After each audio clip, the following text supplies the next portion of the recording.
why we fast. We fast because God calls for fasting. Fasting is not a product of human intelligence. We did not become creative. We did not become wise. We were not just sensible, and we felt every time we decide to stay away from food or things that appeal to us, it's beneficial. It's God himself that first of all put a demand for his people to fast. He said, therefore also now saith the Lord, he said, turn ye even unto me with all your heart, with fasting and with weeping. And so when we are dealing with this very sensitive spiritual engagement, we need to understand that the supreme being himself is the one who demands for it. And so this will help you to put in the level of seriousness and the focus required to fast. Because many people think fasting is just a church program and they do it carelessly and haphazardly. The consecration requirement, the hallowedness required in the time of fasting is not there. There are many people who fast and spend all the time watching movies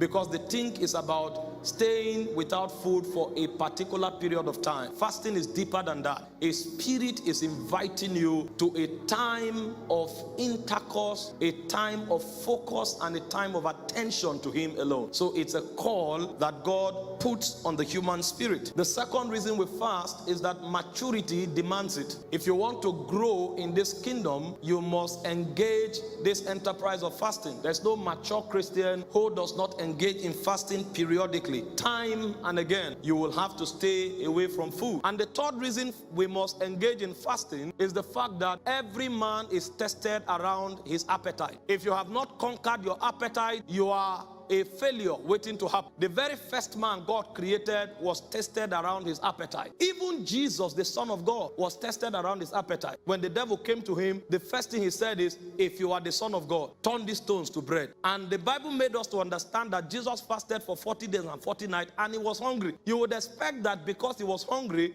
he will rush to eat bread. But there is a hunger that educates you in the spirit. And so you will begin to understand priorities from the scales of the immortals. So Jesus was not moved to demonstrate power just to prove a point, because the fasting gave him a tutelage in the spirit that made him to choose the things that God chooses. If a man does not master his appetite, he will be a puppet in the hands of demonic spirits. Our pursuit in this life, many persons walk for their belly. Many persons enter into relationships for their bellies. The bellies of men have become their God. And so when we fast, it's because we are preparing ourselves for the day of trial. Because one of the areas we must be tested and one of the areas we must pass is the area of appetite.